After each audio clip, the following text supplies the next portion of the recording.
Ants on a tree are not just ants. And if you see them running up and down the trunk, most likely the problem has already started. Because ants often do not just live near the plant. They protect aphids, carry them to young shoots, and literally guard them like a tiny farm. And while this is happening, aphids suck the sap from the leaves, weaken the tree, and can ruin the entire harvest. But here is the most interesting part. To stop this chain, you do not have to immediately cover the tree with chemicals. Today, I will show you 3 simple methods that help stop ants, aphids, and other small pests. The first method works like a physical barrier. The second is like a dry protection that insects do not like to cross. And the third is so simple that many gardeners wonder why they did not use it earlier. And make sure to watch until the end, because the last method can be made almost from things you already have at home. The first method is especially useful for fruit trees, where ants constantly climb up the trunk toward the leaves and young branches. The idea is very simple. We are not trying to catch every ant separately. We simply block their path. For this, you will need a piece of fabric, a plastic bottle, wire or a plastic zip tie, and a little oil, petroleum jelly, or another greasy, slippery base. First, take a piece of thick fabric. The size depends on the thickness of the trunk, but a piece about 40 centimeters wide and 30 centimeters high should work well. The fabric needs to be folded several times until you get a thick strip about 5 centimeters wide. Why is this important? Because the fabric will be a soft layer between the trunk and the plastic. Take the cloth It helps avoid damaging the tree bark and creates a base that will later hold the protective about 5 belt. centimeters wide.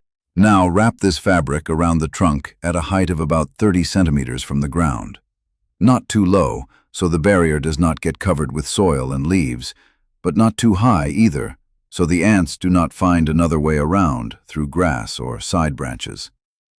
After that, secure the fabric with wire, a soft zip tie, or any fastening that will hold firmly but will not cut deeply into the bark. And now the main part begins. Take an ordinary plastic bottle and cut out an even piece of plastic about 10 centimeters high. It is better to use the smoothest part of the bottle without strong curves. Make one vertical cut so that this plastic can be opened and wrapped around the trunk over the fabric. Now secure the plastic around the tree so that it completely covers the fabric and stays firmly in place. At this stage, it is important to check one thing. There should be no grass, twigs, ties, or shoots nearby that touch the tree above the barrier. Because for ants, this will be like a bridge. They will simply go around the trap from the side. And now the final step. Apply oil, petroleum jelly, or any greasy, slippery base to the inner part of the plastic.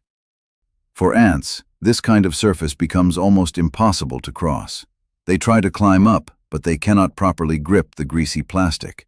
And this does not just stop the ants. It breaks the entire aphid protection system.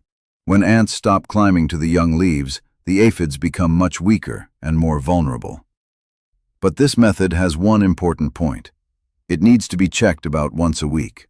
After rain, wind, or dust, the layer can dry out or become dirty. If the surface becomes dry, simply refresh the oil or petroleum jelly. And here is what matters.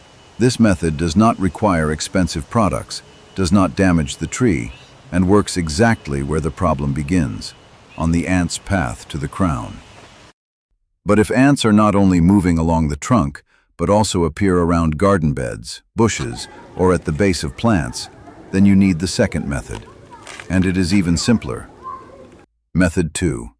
Diatomaceous earth, a dry barrier against insects. The second method looks almost like ordinary white powder, but for many small insects, it works like an unpleasant dry obstacle. This is diatomaceous earth. It is often used in gardening against ants, crawling insects, and some pests that move across the surface of the soil or plant stems. The point of this method is not smell and not poison. Diatomaceous earth consists of very fine mineral particles. To humans, it looks like a soft powder, but for insects, this surface can be very irritating and damaging. How do you apply it?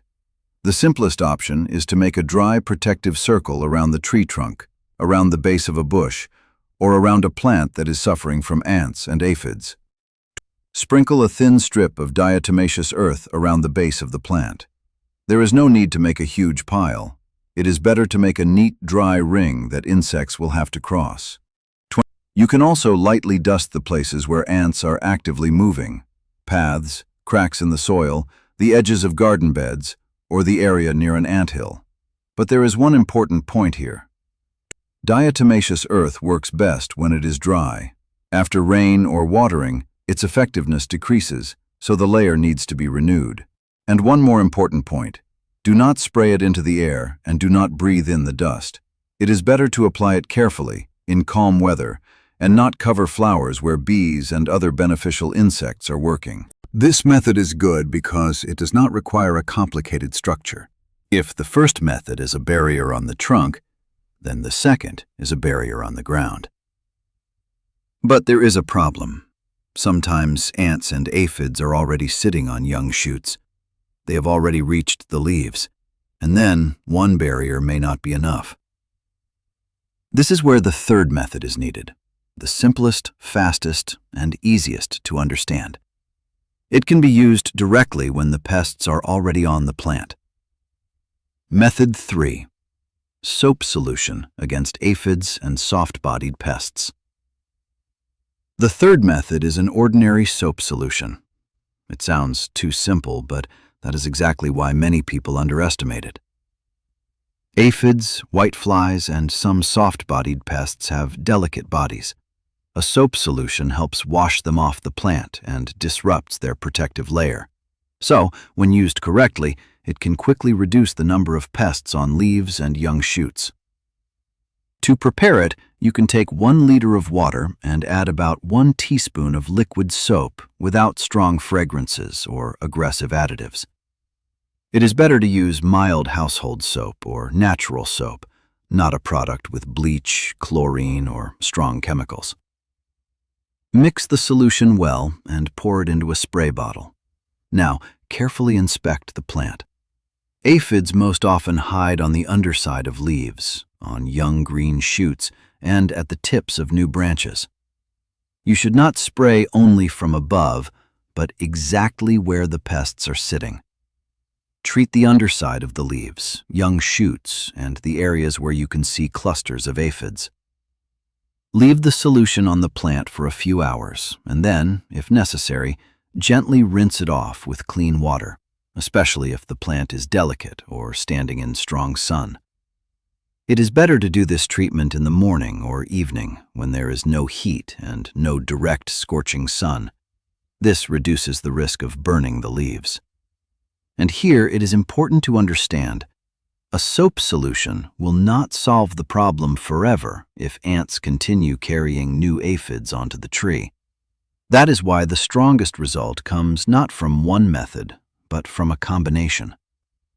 First, you place a barrier on the trunk to stop the ants. Then you create dry protection around the base of the plant using diatomaceous earth. And after that, you remove the aphids that have already appeared with a targeted soap solution. This way, you work on the entire chain at once. You do not let ants climb upward, you create a barrier on the ground, and you remove pests from the leaves. And this is what many gardeners miss. If you simply spray the leaves but do not stop the ants, the aphids can return again. If you only remove ants on the ground but leave aphids on young shoots, the tree will still suffer.